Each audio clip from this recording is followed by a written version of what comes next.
இந்நாள் வரை படைப்பனைத்தும் ஒருங்கே பேறுகால வேதனை உற்று தவிக்கிறது என்பதை நாம் அறிவோம்.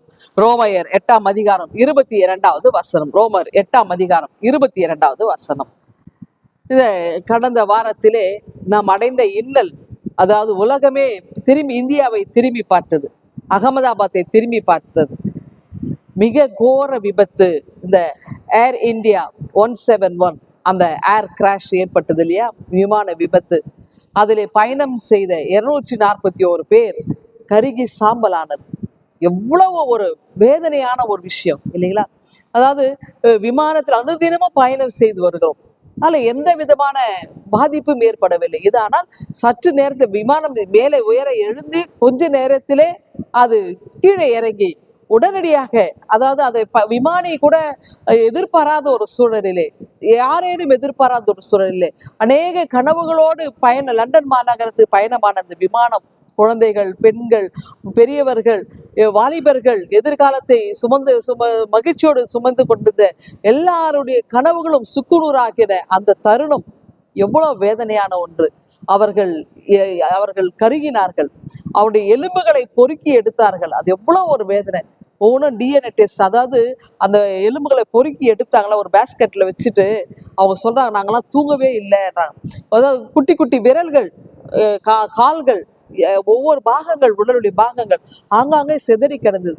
அதெல்லாம் ஒன்று ஒன்றா எடுத்து அந்த பேஸ்கெட்ல போட்டு அந்த டிஎன்ஏ டெஸ்ட் பண்ணி யாருதுன்னு எடுத்து கொடுக்கறதுக்குள்ள படாத பாடுபட்டாங்க. மனுஷ வாழ்க்கை இவ்வளவுதாங்க, ஒன்றுமே இல்லை. அப்போ எவ்வளவு நம்ம சம்பாதிச்சோம், எவ்வளவு பட்டங்களை பெற்றோம், இதெல்லாம் ஒண்ணுமே இல்லை. ஒரே குடும்பத்தை சேர்ந்து 5 பேர் போயிட்டாங்க.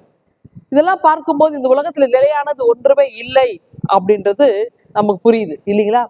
ஆனா இதுல ஒரு விஷயம் இருக்கு, கடவுளுடைய திட்டமும் இருக்கு. அதாவது மரித்தவங்க எல்லாம் பெரிய பாவிங்க அப்படிலாம் சொல்லவே முடியாது. ஏன்னா அவங்க எல்லாம் பாவம், அப்பாவிகள்.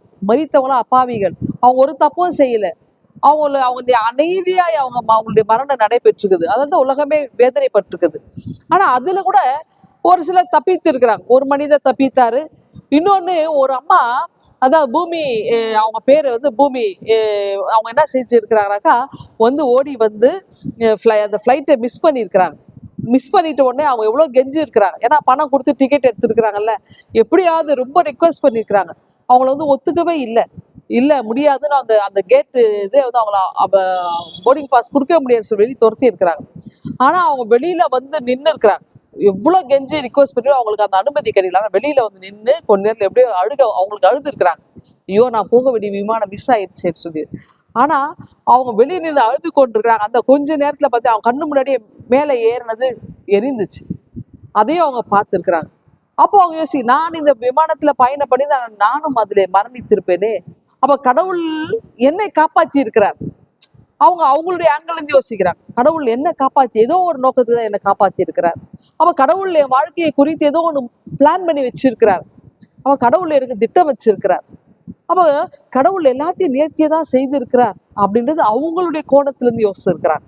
அப்படின்னா கடவுள் எல்லாத்தையும் நமக்கு நன்மையை தான் செய்திருக்கிறார் அப்படி என்பது அவங்களுடைய திட்டம். அதே நேரத்துல மரித்தவர்கள், அப்பாவிகள், கனவுகளோடு புறப்பட்டவர்கள், அதாவது அபலைகள், இவங்களுடைய வாழ்க்கைக்கு கேள்விக்குறியானது. இவங்களுக்கு, அந்த குடும்பங்களுக்கு நம்ம ஆறுதல் சொல்ல முடியாது. இதெல்லாம் ஒரு புறம் இருக்கிறது. இந்த மாதிரி சூழல படைப்பு அனைத்தும் இன்றைக்கு கர்ப்ப வேதனை பண்ணுவதை போல இயற்கையும் கர்ப்ப வேதனை அடைகிறது. இன்றைக்கு நாமும் கர்ப்ப வேதனை அடைந்தவர்களை போல ஆண்டவரை நோக்கி மன்றாடுகிறோம். எல்லா இடங்களிலும் இன்னைக்கு போர் சூழல்.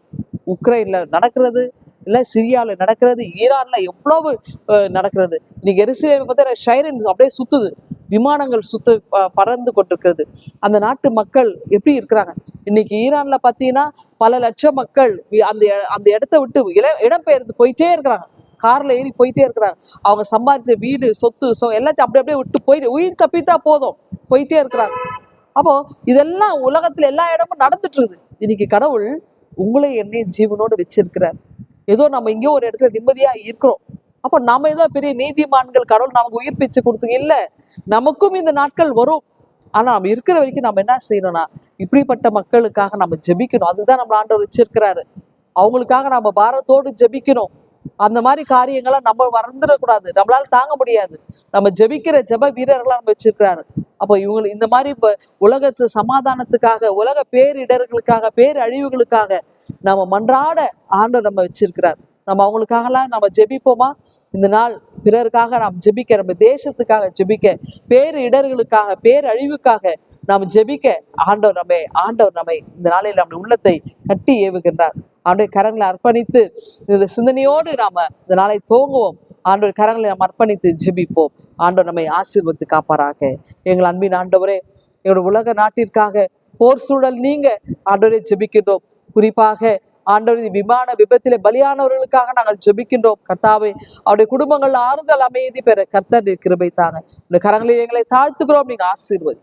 இயேசுவே ஜெபிக்கிறோம் எங்கள் அன்பின் கடவுளே. ஆமென்.